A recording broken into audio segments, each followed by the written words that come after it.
that proved that he could be trusted to Hamas. But the president today has been touting this deal. He has also been looking ahead. But it is notable that he has not really been discussing the details yet of the many, many challenges ahead. He did tell reporters a short while ago that he believes that phase 2 has begun, that it began immediately. So we are now at that point. But the president has also declared that this war is over. It is now up to many of the leaders that he is meeting with now to ensure that that actually comes to pass. But there are tremendous questions that still remain here. How will Gaza be made secure? How will it be reconstructed? Who's going to pay for all of that? And who will govern Gaza in the short term? I have been asking these questions of the president for the last week. What does phase 2 look like? He hasn't wanted to get into those details just yet. Today has been a moment for him to celebrate this victory. The question now, how does he take this momentum and move it forward? And we have heard from him that he, in fact, believes that this is a turning point, not just for Israel and the people of Gaza, but for the Middle East as a whole. He has mentioned relations with Iran today in his remarks as well. He has a grand, big vision, and he is hoping that this is just the beginning of a true new era here, David. And no one, of course, minimizing the power, the impact of these 20 hostages being returned to these Israeli families here today. Extremely moving images being seen all over the world, Mary. But on Air Force One coming into the region, as you know, President Trump made it very clear when asked. He said the war is over. We have not heard those words from Israeli authorities, any sort of declaration to that extent from the Prime Minister or the Israeli military.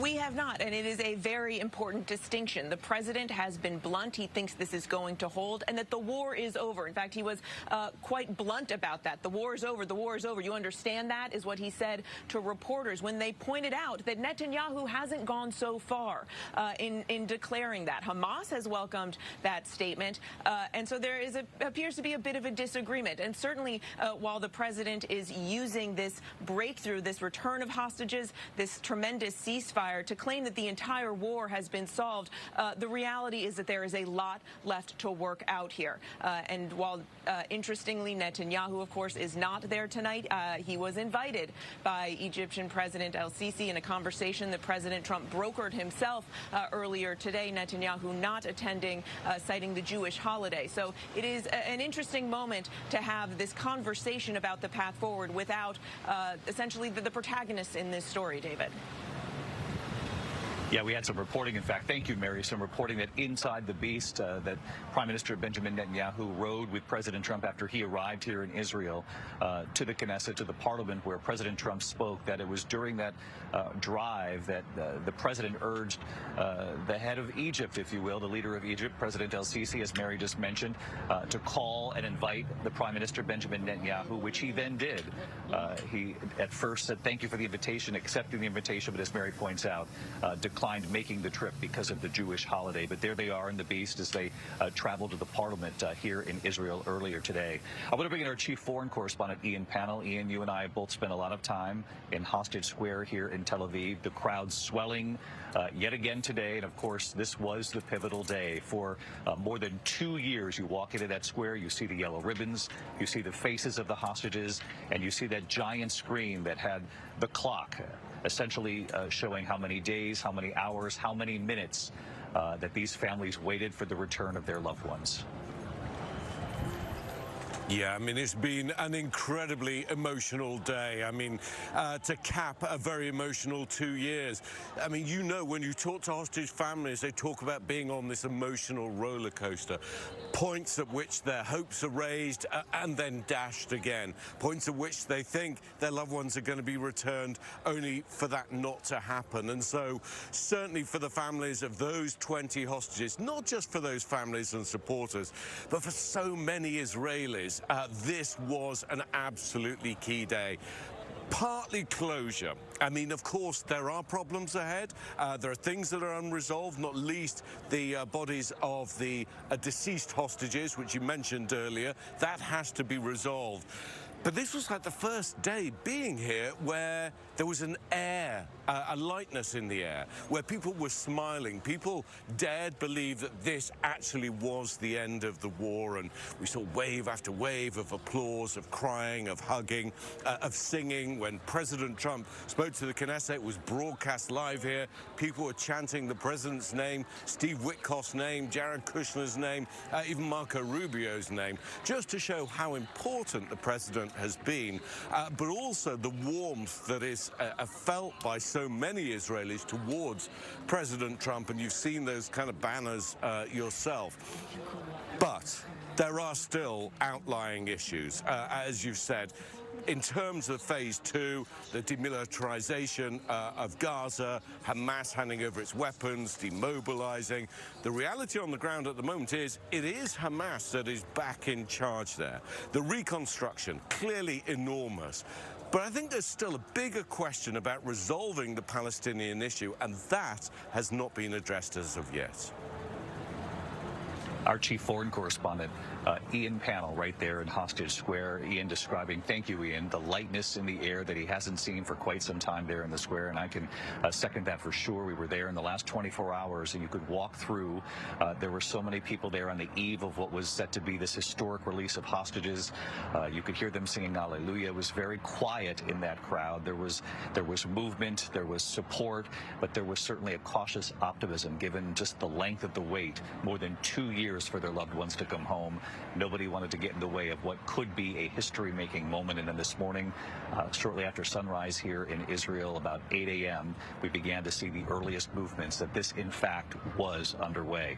I want to bring in our chief international correspondent, James Longman, who is in Egypt at this hour, where members of the Arab world and beyond have joined President Trump in a show of support for this peace plan. And, of course, phase 1 underway. President Trump at one point, James, saying phase 2 has begun. These phases, he said, are interconnected.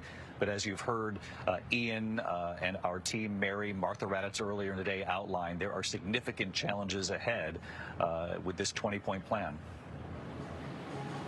Yeah, absolutely, David. I mean, these are the big unanswered questions. I think today what I've been mostly struck by is Donald Trump's sheer force of personality. There are not many men, not many leaders who can walk into the Knesset in Israel to such rapturous applause, such a warm welcome, to clearly know so many members of the Israeli leadership so personally. He's been in the weeds on this, and then less than an hour later, appear in a room of world leaders, Arab and Muslim leaders, and have the same kind of warm welcome. It really is his force of nature which has managed to make this happen. I mean, I was struck that he was standing on that stage here in Sharm el-Sheikh, welcoming world leader after world leader, many of whom he's had his disagreements with, as we know, and it wasn't President Sisi of Egypt doing that, it was him. He is front and center here. His force of will, he has said what he wants to happen. He's laid out this 20-point plan. The objectives are very clear. And of course, the big question is how we get there. And I've been looking at these pictures as we're looking, the optics, Peace 2025. And I'm reminded of another summit, David, the Alaska summit with Vladimir Putin, which we're still waiting to see whether or not there are results from that. That was perhaps at this stage, we think, more optics than substance. Could this be different? Will this be different? Well, one way it might be is there are so many more partners, so many more vital actors in the room, the mediators, the Turks, the Qataris are with Donald Trump sitting at that table signing this agreement. And that is why there's optimism here. But yes, it is the detail, and it's the detail that could derail the very, very fragile peace that we're now seeing in Gaza. I mean, one big issue which has already raised its head in the last few hours is the issue of the remains of hostages who have been killed whilst in captivity. It is unclear if all of those remains are going to be out, and as we've heard from the hostage families time and time again, they will not rest until all of the hostages are out alive or dead. And so the Israeli defense minister has already been speaking about how they want Hamas to keep up their side of the deal. We're also hearing that Hamas pushing to mobilize its force. Donald Trump actually was asked about that. He's said that he believes that Hamas will be a kind of police force in the interim period. But is that something that the Israelis have absolutely agreed to? There is so much about this that we do not know.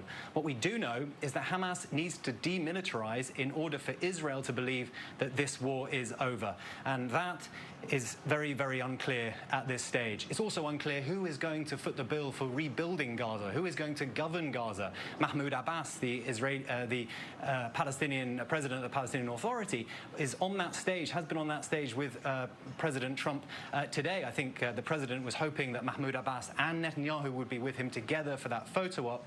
Nevertheless, Abbas will be key here, but he does not have legitimacy among large swathes of the Palestinian population. And what agency will the Palestinians have over their own future? Is this all just going to be decided by international committee? What about them, their voice? Where is that in all this? That is what the Arab world will be thinking as they watch these events unfold today. David? No question about that. Stick with us here, James, as we await President Trump to speak in Egypt just moments from now. And of course, we're going to carry that live. And James, let's drill down on just a couple of those key points, because as part of this first phase of the deal, it was not only the return of the 20 hostages, but also the return of the remains of the hostages who did not survive while in captivity. It's believed the bodies of 28 hostages remain. And of course, President Trump himself acknowledged that would be a difficult task ahead, that the bodies were being unearthed.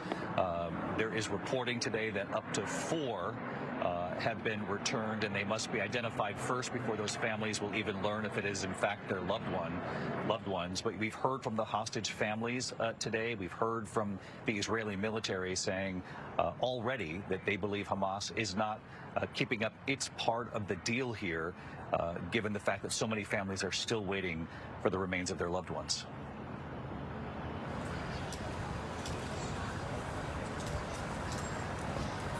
Of these hostages are in different locations.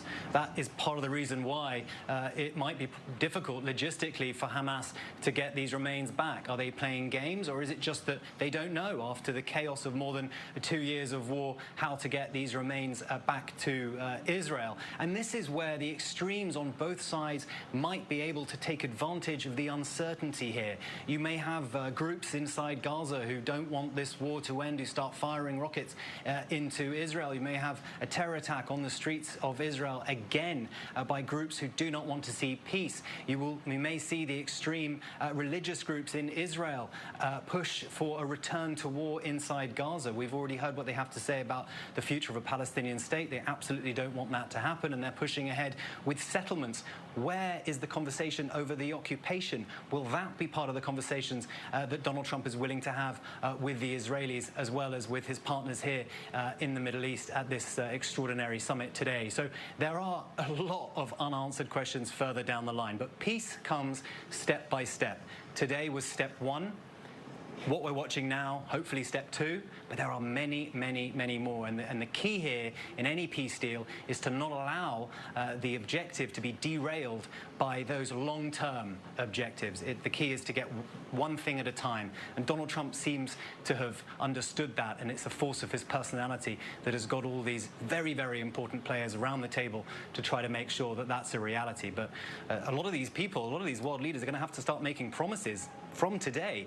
Key among those promises, money. They're going to have to start writing checks. We understand. J.D. Vance, the Vice President, saying that he believes that it's the Gulf countries who are going to step up. We know, again, Donald Trump, very good relationship with Gulf countries as well as with Israel. So what role will they play in the rebuilding of Gaza? And this international stabilization force, what will that look like? A big criticism of the Middle East and the Arab and Muslim world, particularly over decades, has been, well, where have they been on the Palestinian issue? What support are they willing to give the Palestinian people? And so, again, Donald Trump and his force of personality has got these leaders around the table to commit to some kind of international stabilization force.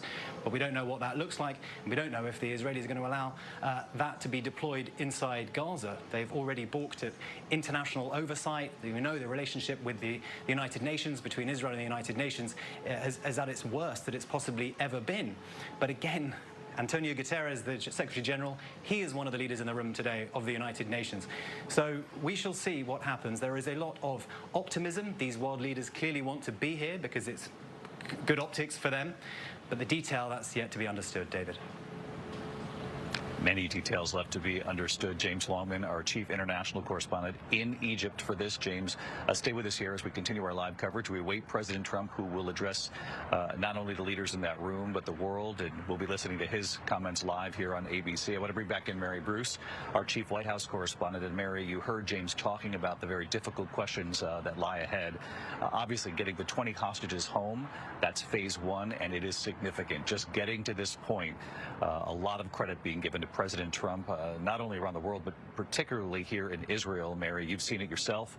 I saw it right here in the square, Hostage Square, where people came up and told me that they appreciated the efforts of President Trump, and in many ways they believe it was President Trump who applied significant pressure on their own Prime Minister Benjamin Netanyahu. We know the two men are allies, but that there was behind-the-scenes significant pressure in the final days leading up to that ceasefire. President Trump actually alluding to that during his address to the Knesset, the parliament here in Israel today, saying Benjamin Netanyahu can be tough to deal with. Got some laughter in Parliament, said that's why he's a good leader, but he can be difficult to deal with. And Mary, I thought that was a bit of a hint to what those final days of negotiations might have been like between President Trump and his close ally, Benjamin Netanyahu. But as James talked about, the significant questions going forward, we know there's a board of peace, if you will. They've named this apolitical group that will oversee the future of Gaza. And chairing that group will be President Trump himself. He talked about that today in Parliament. But that's taking on a significant role on the world stage. He's standing there, and as James mentioned, it wasn't President El-Sisi shaking hands there in Egypt with the leaders who are gathered in Sharm el-Sheikh. It was President Trump himself taking on one of the most difficult, one of the thorniest, one of the most intractable sort of regions in the world when you look at the history of the fighting here. And now he'll be sort of chairing that board as it moves forward. Yeah, and there is no question President Trump is taking ownership in many ways of this. It was remarkable to see him standing there greeting all of the leaders, shaking everyone's hands one by one. And as you noted, he will be the chair of this board of peace. In fact, the president was joking earlier when he was speaking with reporters that everyone's lining up to be a member of that board. But it does put President Trump front and center in the conversation about what comes next. And that means that he will continue to face tough questions and in many ways be held accountable in part for what comes next here. You noted that he said that Netanyahu can be tough. Well, so can President Trump. And he has said that that is what helped to clinch this deal, was that Trump was willing to be tough on Netanyahu. He put tremendous pressure on him, especially in the last few weeks, to make it clear that now was the time, that they had to have this ceasefire, that Israel had to be willing to pull back its troops to those agreed upon borders so that they could finally get the hostages released and move on to this next phase. But also, as we were discussing, Netanyahu and President Trump don't exactly see eye to eye on where things currently stand. The president has been emphatic that the war is over. He has said that several times today. Netanyahu hasn't been willing to go that far, and that means that President Trump may have to continue to be tough with Netanyahu moving forward. All of these leaders here now to discuss the future of the fate of this conflict and the future of peace in the Middle East, and so much of this will come down to these really, detailed, thorny issues. Who is going to pay? Who's going to put up forces to help to bring about security within Gaza, just so that you can get to the point of being able to rebuild? What happens to the people of Gaza who, have said it has been written in this 20-point peace plan? And this was a bit of a shift from for the president, because you recall months ago, in fact, I recall that first meeting with Netanyahu in the Oval Office, where President Trump stunned many by saying the Gazans Palestinians would have to leave Gaza. Now in this 20-point peace plan, quite the opposite tone. It says that they're being encouraged to stay. And I pushed the president on this point late last week, just asking him to clarify. Can he guarantee that no one will be forced to leave? And he said yes. Yes, Palestinians will be able to stay in Gaza. But of course, he has also noted that it is very difficult, given the conditions there, to imagine how they will be able to live through this rebuilding process. So there are just a lot of basic nuts and bolts logistical questions about how you are going to get to a point of peace. And today now marks the beginning of that conversation with these leaders. But even once they agree on something, you of course have to get the main players on board as well, David. Mary Bruce, our chief White House correspondent, also here in Tel Aviv covering this historic day, the return of the remaining 20 living hostages from Hamas captivity back home to Israel. We've seen the emotional reunions with their family members already. There are several who are undergoing medical evaluation at the hospital, but it's believed that all are okay. They were all able to walk on their own, mothers hugging their sons who they haven't seen in more than 2 years. Ian Pannell looking at these pictures right along with me here. And of course, Ian, in Gaza, the return of many who were released by the Israelis. And when you look at the aerials of the damage after 2 years of conflict, and when you think about the civilians who were caught in the middle of this war, tens of thousands of Palestinian civilians who were killed during this conflict, the process there to rebuild, to secure the area, to get food and supplies in far greater numbers, given the hunger that we've seen so many children and families face there. Many of them making that trek back to their home to see what remains, and you've seen the images, you've seen it yourself up close, Ian, that many of them are returning to homes that simply don't exist anymore. Yeah, I mean, in your report on Good Morning America, you know, you had this one Palestinian who made that very point. It's not just that there's damage, it's everything has gone. You know, there was one woman that our team on the ground spoke to. She couldn't even find where her home had been. Such was the scale of destruction in the neighborhood. It wasn't just the homes that had gone, but the streets had gone, the neighborhood had gone. There's no running water, there's no food, there's no electricity, there's no internet in those northern areas. Over 80% of the buildings inside Gaza have been destroyed or badly damaged. We went in ourselves with the IDF just a week or so ago. This was in the south of Gaza. There wasn't one building that hadn't been either destroyed or severely damaged. There was nothing salvageable from that. And I think for Palestinians, of course, there's relief that the bombing has finally stopped. All those fears every day, every night, our team on the ground have talked about this. That has gone. But it's the shock of everything they've been through, the level of death, the level of destruction. Ian Pannell, our chief foreign correspondent. We can see President Trump there in Sharm el-Sheikh. He's been introduced by President el-Sisi of Egypt, who remains at the microphone. Applause in that room for President Trump. And Mary, as we await just a few seconds left before the president speaks, and we'll take it live, of course, right here on ABC. This is a moment when the leaders of the Arab world are there for President Trump to show their support. And the question now will be, what will they do to contribute to making sure there is a secure Gaza, and a Gaza where the tens of thousands of civilians will be fed, will be policed, will be protected, and have their own sovereignty.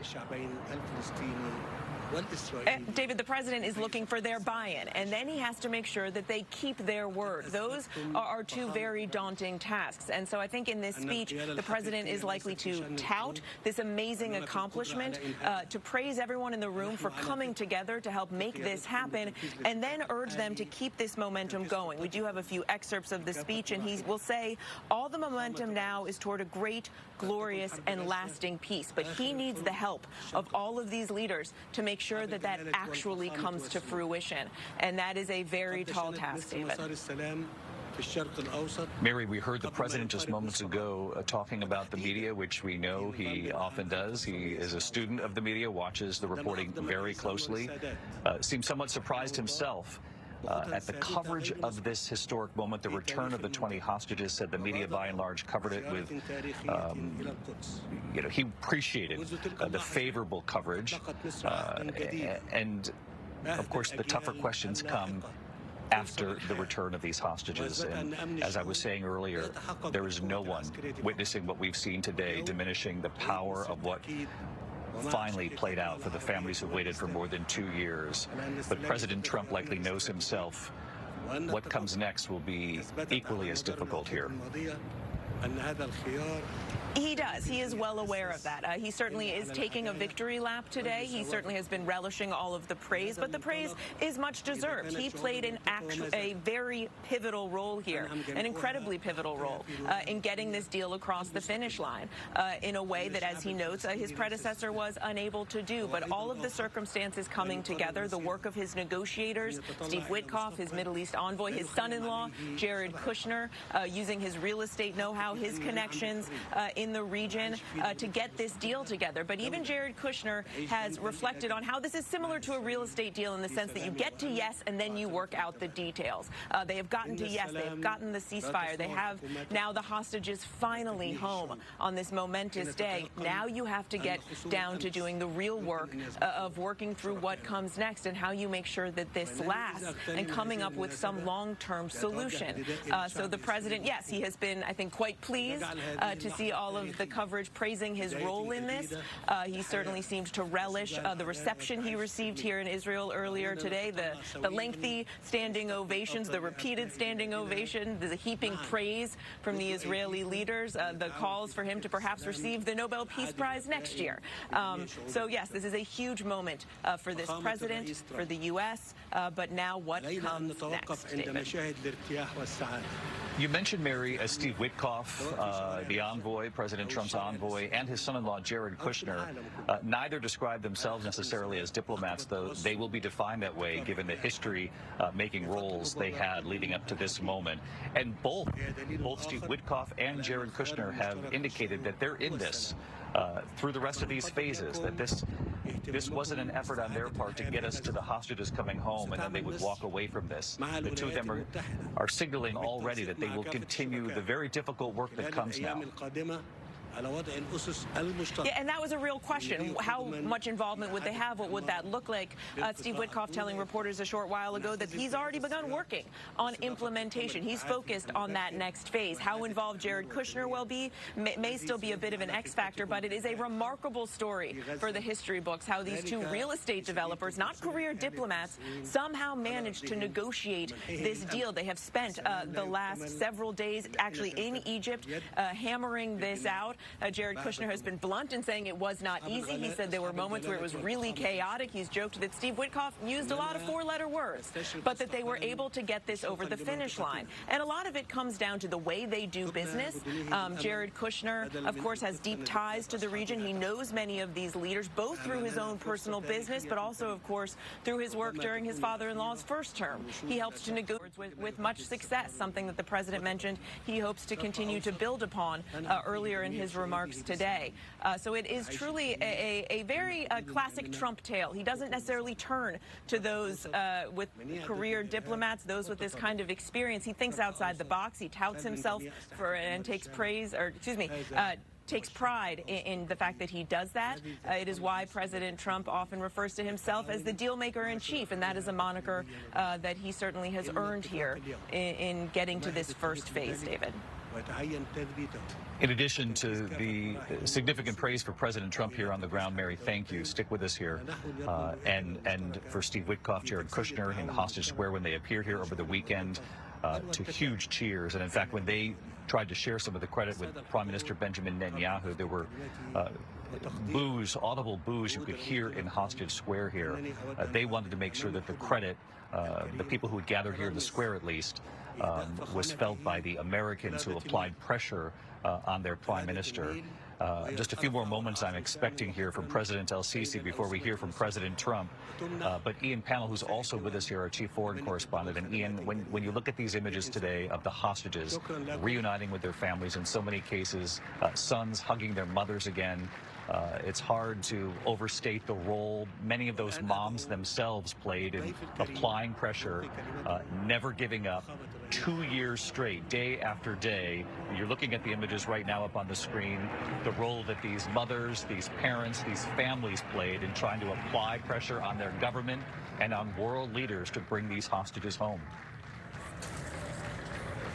Yeah, you're absolutely right there. And I hadn't really thought about it that way, but it is the mother. Let's listen to... Well, thank you very much, and that was a great honor. I appreciate it very much, Mr. President, Mr. General, Mr. President. Great General, great President. Thank you very much.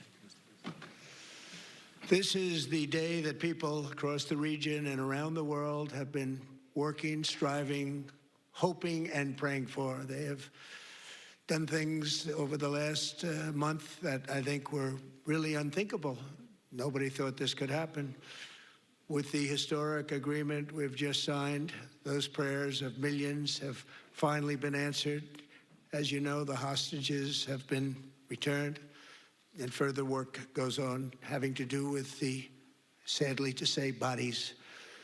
Together we've achieved what everybody said was impossible. At long last, we have peace in the Middle East, and it's a very simple expression, peace in the Middle East, and we've heard it for many years, but nobody thought it could ever get there, and now we're there. And I want to congratulate everybody sitting in these first few rows and standing behind me. I don't know why they chose to stand, but I promise I'll make it short, okay?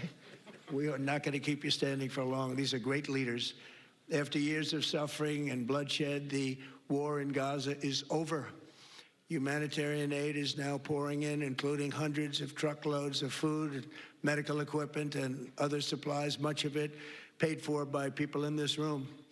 Civilians are returning to their homes. The hostages are reuniting. I mean, it's beautiful. I'm just watching it backstage.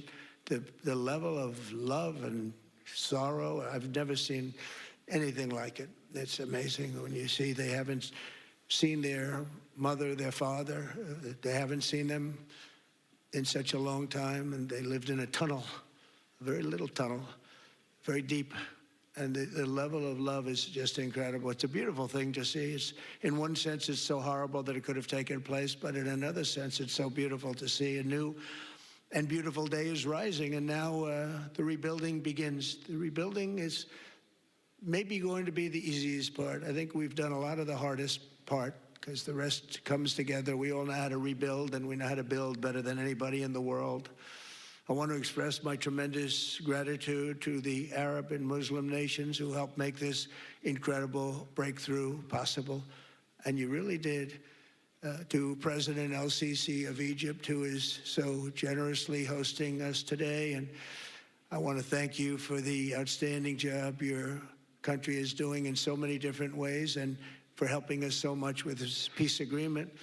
I also want to thank the President for the escort of 6 fighter jets. So we looked out the window, we said, I hope they're friendly, and they turned out to be very friendly. But we had 3 on each side, and they are beauties right out of the great, really American manufacturing hub. We make the greatest military equipment in the world. We have the strongest military in the world by far. And I knew exactly what those planes were, and I knew exactly how much you paid for those planes, too. You paid a lot, but you got a pretty good deal. And they are great planes, and we just appreciate it. That was quite an escort in. That was very impressive. But Air Force One was really, it was covered with Egyptian desert just a few months ago. If you think about it, just a few months ago, it was Egyptian desert, and now it was just a few feet off our window. And it was a spectacular sight, and I appreciate it very much. Really, that was pretty good. You got our people by surprise. I don't know if they were thrilled right at the beginning, but they were thrilled as we sailed along very, very calmly and safely. And I'm deeply honored to receive from you, Egypt's highest state honor, the Order of the Nile. The Nile is so beautiful, so magnificent. It's such a beautiful title, the Order of the Nile. Thank you very much, Mr. President. Appreciate it. Great honor. I also want to give a very special thanks to the Emir of Qatar, a man who's outstanding. He's been a friend of mine for a long time, long before politics, and he's a fantastically respected man. His Highness Sheikh Tamim is respected by everybody. He's respected by everybody, and in the most positive way, not only because of power, because of his heart. He's got a tremendous heart, and he's a great leader, and his country loves him. Thank you very much for being here. It's an honor. Let me also express our condolences to the Qataris on the tragic car crash that claimed the lives of your cherished diplomats, some of whom were known by our people, and they were supposed to be incredible people. So please extend our sorrow and best wishes. That was tough. That was really tough. On this extraordinary occasion, I also want to give our sincere thanks to President Erdogan of Turkey. He's always there when I need him. He's such a tough guy. He is tough as you can be, but we love him. And when they have a problem with you, they always call me to handle it. And usually I come through. We just have a good relationship, and we have from the beginning. And so I want to thank you very much and say hello to your wife, your beautiful wife. And it's great to be with you. Always there. When I need him, he's always there. Thank you very much, Mr. President. And I also want to thank, I just spoke to him on the phone, His Royal Highness Crown Prince Mohammed, Saudi Arabia, a special friend of mine. Boy, he's come so long and so far, and he's doing a fantastic job for his country. And I want to just thank him. And His Highness Sheikh Mohammed of the United Arab Emirates is here. Where? He's here someplace. Well, oh, he's not here, but he's here in spirit, I can tell you that. And he's been another one. He's been absolutely incredible, and we appreciate it very much. And His Majesty King Abdullah of Jordan, and thank you very much, King Abdul of Jordan. He's here. Thank you. Thank you. Thank you very much. And you really have been a great helper. We appreciate it. Appreciate it. Prime Minister Sharif of Pakistan, and also I have to say my favorite field marshal from Pakistan, who's not here, but the Prime Minister is here, and you're going to give his regards. Where are you? There you go. Thank you very much. Do you want to say what you said to me the other day? Come, would you like to say what you said the other day? I think it was so nice. Please. Thank you very much, my dear President Trump, my dear brother President Fath el-Sisi of Egypt, Majesties, Highnesses, Excellencies, ladies and gentlemen, Assalamu alaikum, and a very good evening. Well, I would say today is one of the greatest days in contemporary history, because peace has been achieved after untiring efforts led by President Trump, who is genuinely a man of peace, who has relentlessly and untiringly worked throughout these months, day in and day out, to make this world a place to live with peace and prosperity. I would say that Pakistan had nominated President Donald Trump for Nobel Peace Prize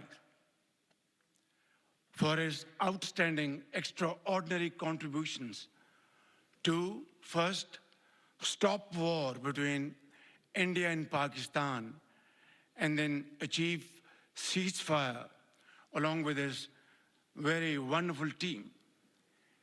And today, again, I would like to nominate this great president for Nobel Peace Prize, because I genuinely feel that he is the most genuine and most wonderful candidate for Peace Prize, because he has brought not only peace in South Asia, saved millions of people, their lives. And today, here in Sharm el-Sheikh, achieving peace in Gaza is saving millions of lives in the Middle East. Mr. President, I would like to salute you for your exemplary leadership, visionary leadership. And I think that you are the man this world needed most at this point in time. World would always remember you as a man who did everything, went out of the way to stop 7 and today 8 wars. I would like to thank my very dear brother, Sheikh Tamim. He's Akh al-Shaqiq, who has really worked very hard along with others to achieve peace in this region. My very dear brother, President Tayyip Erdogan, His Majesty, King Abdullah, and of course, my very dear brother, Mohammed bin Zayed of UAE, and of course, my very dear brother, Crown Prince of Saudi Arabia. And he has also been very, very helpful and contributed very valuably in this wonderful peace process. Ladies and gentlemen, I wouldn't want to take more of your time. Suffice it to say, had it not been for this gentleman, not only, who knows, India and Pakistan are both nuclear powers. Had he not intervened along with his wonderful team, during those 4 days, the war could have escalated to a level. Who would have lived to tell what happened? And similarly, here in this part of the world, in the Middle East, Mr. President, your valuable contribution along with President Sisi, I think history will remember in golden words. I wouldn't say more, except God bless you, God give you long life to serve like this for all time to come. Thank you very much. So beautiful. Thank you very much. Wow. Thank you very much. Very kind. Thank you. Wow, I didn't expect that. Let's go home. There's nothing more I have to say. Goodbye, everybody. That was really beautiful and beautifully delivered. Wow. Thank you very much. Also with us is President Prabowo, a very incredible man of Indonesia. President, come in.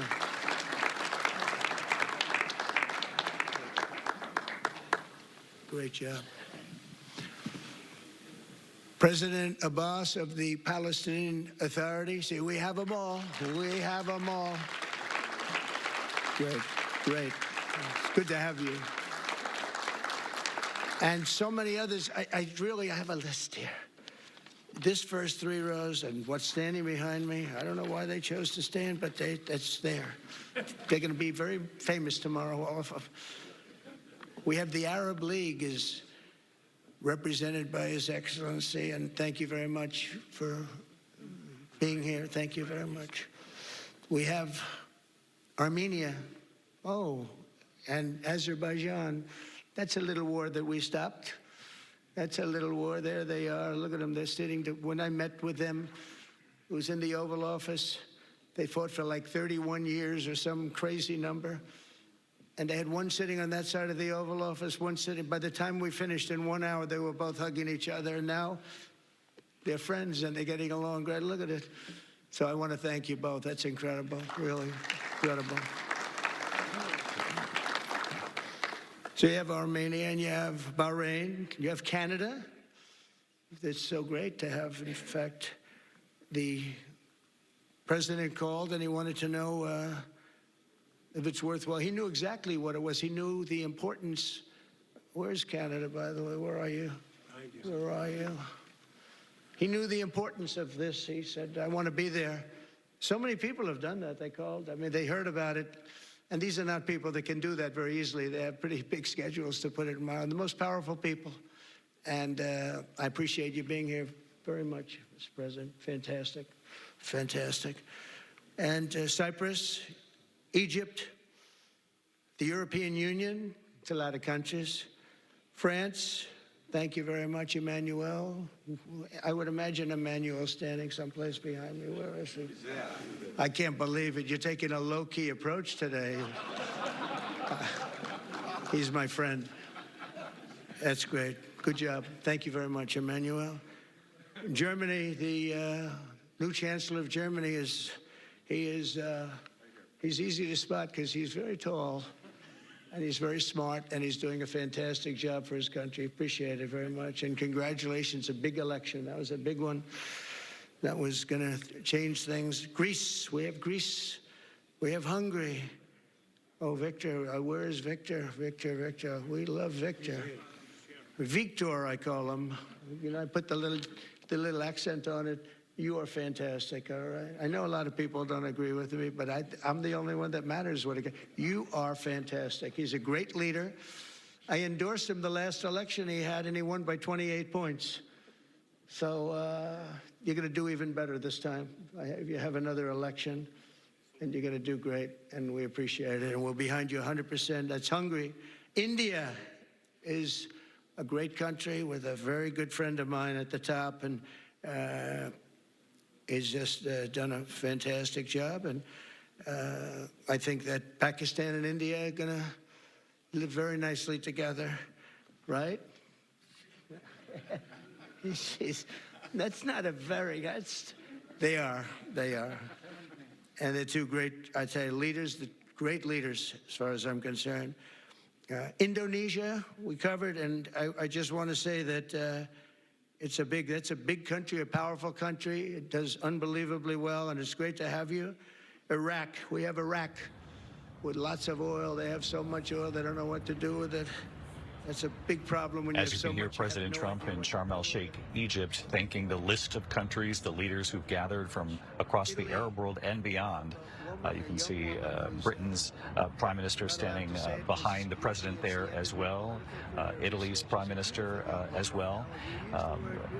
Leaders from all over the world signaling that they support President Trump's effort to try to continue with his 20-point plan here beyond what we witnessed today, the return of 20 remaining hostages still alive who've been held by Hamas in Gaza. Though the president knows himself, much of the hard work now comes after today. I want to go back to Ian Panel just for a quick moment, Ian, because the images seen around the world today, those reunions, and I was asking you about the parents, the moms who never gave up, the families who kept the pressure on. They deserve enormous credit today as well. Yeah, absolutely, David. And we've seen them here in Hostage Square. They've led protests outside of the Israeli parliament. They've traveled to the White House to meet President Trump. They've been to Congress. And they have had to endure the most unbelievable pain and hardship. There was one mother who just before the reunion said, I can finally be a mum again when I can hug my son. And it's that kind of power. They came together, the whole hostage and family movement, and they're still here tonight, still active, still lobbying for the remains of the deceased hostages to be returned. They're upset that only 4 of the bodies will have been released by the end of today, accusing Hamas of reneging on the deal. But they've been absolutely pivotal to this entire movement, keeping the attention of the world on the plight of the hostages. Again, taking the politics out of it, portraying the human side of the suffering that they've had to endure and their loved ones inside. Our chief foreign correspondent, Ian Panel, and our team throughout the region, I thank you all, and I thank you at home for watching as well. Our coverage continues on ABC News Live, abcnews.com, and of course, I'll be back with the entire team for World News Tonight. I'm David Muir in Tel Aviv. Until then, good day. This has been a special report from ABC.